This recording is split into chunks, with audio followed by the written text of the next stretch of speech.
오늘 우리가 들은 이 말씀은 요아스의 결말, 그의 인생의 마지막이 어떻게 끝났는지를 우리에게 전해주고 있습니다. 요아스가 어떤 왕인지 우리는 앞서 말씀을 통해서 들었습니다. 그는 제사장 여호야다에 의해서 왕으로 세워진 그런 사람입니다. 불법으로 왕권을 찬탈한 아달랴를 제거하고 다윗의 혈통인 요아스를 여호야다 제사장이 세운 것입니다. 그때 요아스의 나이가 불과 7살밖에 안 됐었죠. 그런데 그 왕이 이후에 40년의 세월 동안 유다를 통치하게 되었습니다. 성경은 이 요아스의 시작을 아름답게 기록하고 있습니다.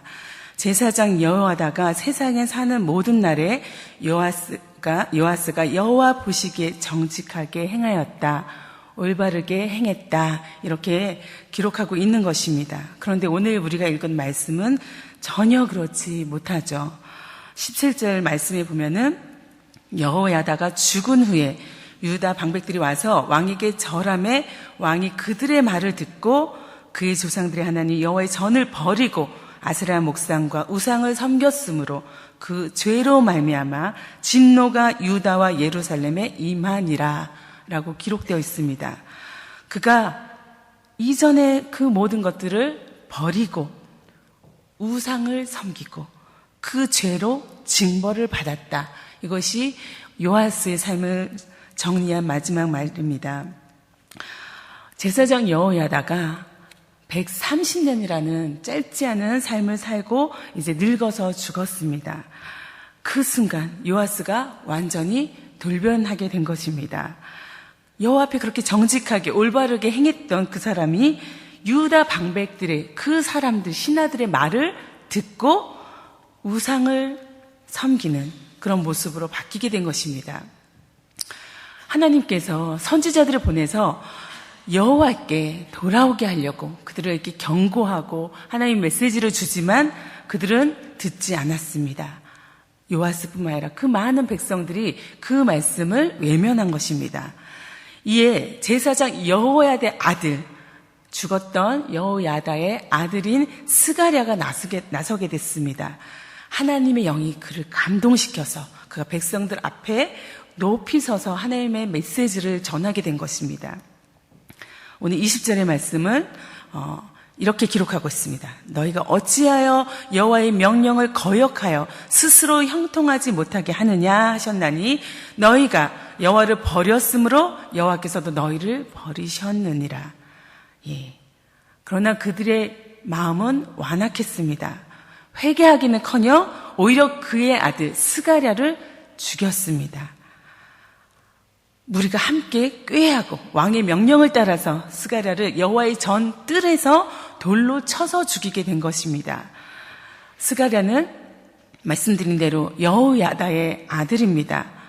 그가 그토록 요아스가 믿고 따르고 의지했던 그런 여호야다의 아들인 것입니다. 그런데 그 사람의 메시지의 마음을 열지 않은 것뿐만 아니라 22절에 보면은 그 충성을, 여호야다의 충성을 기억하지 아니하고 생각하지 아니하고 그 아들을 죽였다고 이렇게 기록하고 있습니다. 완전히 그의 은혜를 잊어버린 것입니다. 그리고 오히려 하나님의 사람을 죽이게 된 것입니다. 모세의 법에 의하면은 여호와의 이름을 회방하였거나 또 몰렉에게 자녀를 바쳤거나 아들이 아비에게 완악하고 패역하게 하였거나 아니면 간음을 했을 경우에 돌로 쳐서 죽이는 형벌을 행하게 되는 것입니다. 그런데 스가랴는 단순히 요아스의 말에 따르지 않는다고 그와 대립된다는 이유만으로 그를 돌로 쳐서 죽인 것입니다. 그의 결말은 무엇입니까? 요아스가 어떤 결말을 맞이하게 됐습니까? 징벌인 것입니다. 23절 이후에 보면은 아람 군대가 적은 무리를 가지고 왔다고 되어 있습니다. 그런데 여호와께서 심히 큰 군대를 그들의 손에 넘기셨다고, 그 작은 무리에 넘기셨다고 표현되어 있습니다. 그래서 그들은 그들 앞에 완전히 징벌되고 전멸되는 그런 상황을 맞이하게 된 것입니다. 요아스 역시 이 전쟁에서 큰 부상을 입게 되었습니다. 그런데 그 부상을 입은 요아스가 침상에 있는 동안, 잠을 자고 있는 동안 그 신하들이 와서 요아스를 죽이게 된 것입니다. 왜 그 신하들이 요아스를 죽이게 됐죠? 성경은 요아스가 여호야다의 아들 스가랴를 죽인 것에 대한 그 반감을 갖고 보복으로 요아스를 그렇게 무참히 죽였다고 그렇게 기록하고 있습니다. 요아스는 살아있을 때 제사장이 살아서 자기에게 늘 조언하고 또 함께하는 동안에는 정직히 행했지만 이렇듯 그가 죽고 난 이후에는 방백들의 충동에 따라서 악정을 행하였음을 우리가 보게 되는 것입니다.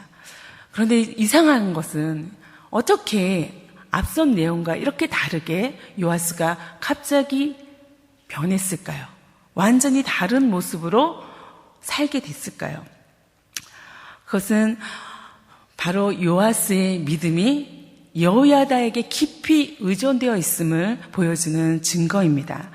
그가 하나님과의 관계 속에서 주체적으로 서지 못하고 또 하나님과의 관계 속에서 하나님이 주시는 말씀에 순종하고 그 말씀을 따른 것이 아니라 사람의 말에 의존하고 사람의 말을 따랐기 때문에 행해졌던 모습인 것입니다. 7살에 왕이 된 사람, 그가 어떤 능력으로 나라를 다스릴 수 있었을까요? 못하죠. 그러니 당연히 그 어리고 미숙했던 요아스를 여호야다는 가르치고 이끌고 또 지도해야 되는 입장에 섰습니다. 그리고 그 일은 너무도 자연스럽게 이루어졌겠죠. 여호야다는 그 요아스의 대부처럼 정말 후견인처럼 정말 친아비처럼 그렇게 그 모든 것을 그 사람을 도왔던 요아스를 도왔던 사람입니다. 그래서 그가 두 아내를 맞이하도록 또 그를 장가 보내는 일도 했었고 영적으로나 정치적으로도 큰 영향력을 끼친 그런 사람인 것입니다. 그런데 중요한 것은 이제 더 이상 7살이 아니라 성인이 되고 어른이 되면 달라져야 하는 것입니다. 무언가 책임을 져야 되는 그런 나이가 된다면 우리의 신앙도 자라서 성장해서 하나님 앞에 단독자로 설 수 있어야 하는 것입니다. 그 앞에 엎드리고 그에게 묻고 그가 말씀하시는 것을 직접 듣고 행할 수 있어야 하는 것입니다. 왕은 그래야 했습니다. 그런데 그렇게 하지 못했던 거죠. 이 말은 역으로 이야기하면 우리가 누군가를 지도하고 이끌고 또 그를 가르쳐야 되는 입장에 있다면 그 가르침과 지도는 어느 시점에 돼서는 이제 그만해야 되는 행동인 것입니다. 그것은 그가 스스로 하나님 앞에 주체적으로 설 수 있도록 그를 하나님 앞으로 데려가는 것으로 나의 몫을 끝내야 된다는 것입니다. 그리고 내가 그의 삶으로부터 이제는 퇴장을 해야 된다는 것입니다. 그런데 그렇지 못하고 끝까지 나이가 들었음에도 불구하고 성인이 됐음에도 불구하고 모든 일에 이렇게 해야 된다 저렇게 해야 된다 이래라 저래라 하는 것은 매우 우리가 미숙한 지도자의 모습인 것을 또 알 수 있는 것입니다. 오늘 24장 1절에부터의 말씀은 우리가 읽지 않았지만 바로 이러한 것의 반증이기도 한 것입니다. 어떤 사람이 누군가를 의존하는 것과 더불어 또 어떤 사람이 누군가를 이끌어가는 것에 있어서 가질 수 있는 부족함의 모습인 것이죠. 요아스가 왕으로 즉위했을 당시 성전 보수가 필요했습니다. 왜냐하면은 이전에 아달랴 여왕이 그 신복들과 함께 하나님의 성전을 파괴했었고 바알 우상 숭배를 위해서 성전을 어지럽혔던 그런 과거가 있었기 때문입니다. 그래서 성전의 질서를 다시 잡고 회파된 그 성전을 곳곳을 보수해야 하는 것은 너무도 당연했습니다.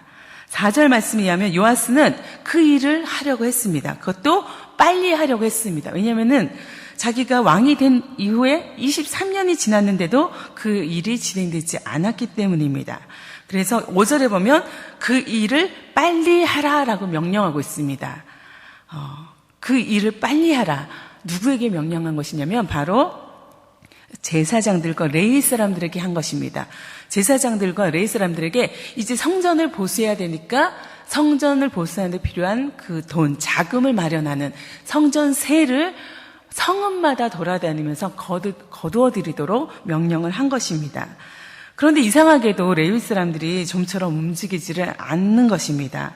그래서 요아스는 여호야다 제사장을 찾아가서 말합니다. 6절에 보면 내가 어찌하여 레위 사람들을 시켜서 여호와의 종 모세와 이스라엘의 회중이 성막을 위하여 정한 세를 유다와 예루살렘에서 거두게 하지 아니하였느냐 하고 그 책임을 묻고 질책을 하는 모습을 보게 됩니다. 그 두 사람 사이에 어떤 일이 더 오고 갔는지는 모르지만 8절 이후에 보면은 급속도로 이 성전세를 거두는 일이 진행됩니다. 8절에 보면 한 궤를 만들어 여호와의 전 문 밖에 두게 하고 유다와 예루살렘에 공포하여 하나님의 종 모세가 광야에서 이스라엘에게 정한 세를 여호와께 드리라 하였습니다. 그 일들이 진행된 것입니다. 예전에는 성읍을 다니면서 성전세를 거두어 드리도록 그렇게 방식을 정했지만 완전히 다른 방식으로 성전 여호와의 전 문 앞에 궤를 만들어 놓고 백성들이 자원해서 스스로 나와서 그곳에 세를 넣도록 한 것입니다. 이것은 모세가 광야에서 성막을 만들 때 행했던 방식과 비슷합니다. 그런데 결과가 어떻습니까? 10절에 보면 모든 방백들과 백성들이 기뻐하여 마치기까지 돈을 가져다가 궤에 던지니라 라고 표현되었습니다. 이 말씀은 세번역으로 읽으면 지도자들과 백성이 모두 기꺼이 돈을 가지고 와서 궤가 가득 찰 때까지 거기에 돈을 던져 넣었다. 가득 찰 때까지. 그렇게 해서 계속해서 성전세가 거두어졌고 돈은 충분히 거두어진 것입니다. 모든 백성들이 이 성전 수리를 위해서 정말 적극적으로 그 세를 내는 것에 참여했음을 우리가 볼 수 있습니다. 이제 그 돈으로 성전은 수리되었고 또 오히려 돈이 남아서 성전에 쓸 그릇까지 만드는 그런 일들이 행해졌습니다. 그리고 14절에 보면 여호야다가 살아있는 동안에는 주님의 성전에서 번제를 드리는 일이 끊이지 않았다. 예배가 계속되는 이런 아름다운 모습들이 기록되고 있습니다. 그런데 이랬던 두 사람의 관계 모습이 완전히 달라진 것입니다. 여호야다가 이제 그 왕의 곁에 없게 되자 요아스는 중심을 잃게 된 것입니다. 결정적인 역할을 하던 그 사람이 사라진 것입니다. 그래서 요아스는 또 다른 사람이 필요한 것이죠. 그것이 바로 방백들입니다. 그들이 하는 말, 조언이 아마 여호야다를 대신한 것입니다. 우리 역시 누군가의 영향을 받게 됩니다. 신앙생활 할 때 특히 그렇죠. 그런가 하면 누군가를 지도하거나 이끌거나 조언하는 입장에 서게 되기도 합니다. 이것은 너무도 당연한 모습이고 이렇게 서로 협력하여 하나님 나라를 이루는 것은 아름다운 모습인 것입니다. 그런데 문제는 그러한 영향을 주고받는 것에 있어서 하나님이 계시지 않는다면, 하나님이 중심이 아니라면 그것은 아무것도 아니죠. 게다가 내가 하나님과의 단독적인 관계가 없이 우리끼리만의 관계 속에서 이루어지는 것이라면 더욱더 그 관계나 그 일은 잘못된 것입니다. 내가 하나님과의 관계 속에서 그의 부르심 가운데 그에게 반응하는 것, 그것이 우리의 믿음이고 하나님이 우리에게 요청하는 모습입니다. 저 역시 사역자로 있다 보면은 많은 사람들을 만나고 그 가운데서 때로는 조언과 또 지도와 이끄는 또 가르침이 필요할 때가 참 많이 있습니다. 그런데 그 관계 속에서 참 안타깝고 어떨 때는 답답한 것은 내가 그를 이끄는 가운데 중심에 하나님이 계시지 않고 내가 남아있을 때가 있다는 것입니다. 그의 연약함 때문에 나의 잘남이, 나의 어떤 모습이 더 상대적으로 드러나는 가운데 내가 괜찮아. 역시 나는 이런 가운데 스스로 만족하는 그런 유혹에 빠질 수 있다는 것입니다. 더불어 늘 시시콜콜한 것까지 와서 목사님 이건 어떻게 해야 돼요? 이건 어떻게 해야 됩니까? 모든 것을 묻는 그런 모습을 보면 그런 사람들을 만나면 참 아쉽고 답답할 때가 있습니다. 그리고 스스로 내가 어떻게 저 사람을 대했는지를 돌아보게 됩니다. 그를 하나님 앞에 서지 못하도록 그렇게 혹시 내가 방해한 사람은 아니었나 그런 생각을 하게 됩니다. 그것이 단순히 어린아이에 그치지 않고 다 큰 청년이 또 어른이 그 어린아이 같이 7살의 요아스 같이 그렇게 계속해서 입장을 태도를 취한다면 더욱 그 일은 반대로 그들의 모습이 나의 거울이 되는 것입니다. 오늘 우리가 하나님 말씀 앞에 서면서 하나님 내가 하나님 앞에 서기를 원합니다. 하나님께 묻고 하나님이 주시는 그 말씀을 내가 듣기를 원합니다. 물론 하나님이 누군가를 통해서도 말씀하실 수 있죠. 그러나 그것의 가장 근본적이고 중심에는 늘 하나님과 나의 관계가 있어야 하는 것입니다. 오늘 이 하루를 주님께서 또 우리에게 허락하셨고 이 일주일을 이 삶을 우리에게 주셨습니다. 순간순간마다 하나님 내가 어떻게 해야 되겠습니까? 하나님이 어떤 것을 기뻐하십니까? 그렇게 하나님과 나의 관계 속에서 하나님과 홀로 만나며 그렇게 주님의 날을 아름답게 살아가는 저와 여러분이 되기를 간절히 바랍니다. 함께 기도하겠습니다. 주님, 우리는 하나님 앞에서는 너무도 연약한 어린아이와 같습니다. 그러나 우리가 어린아이에 머물지 않냐고 하나님 앞에 온전히 자라나고 성장하여서 주님의 마음을 시원케 해드리고 기쁘게 해드리는 그런 주님의 사람, 주님의 백성 되기를 원합니다. 인도하여 주시고 특별히 성령님께서 우리를 종일토록 오늘도 함께 하시고 동행하여 주시옵소서. 예수님의 이름으로 간절히 기도합니다. 아멘.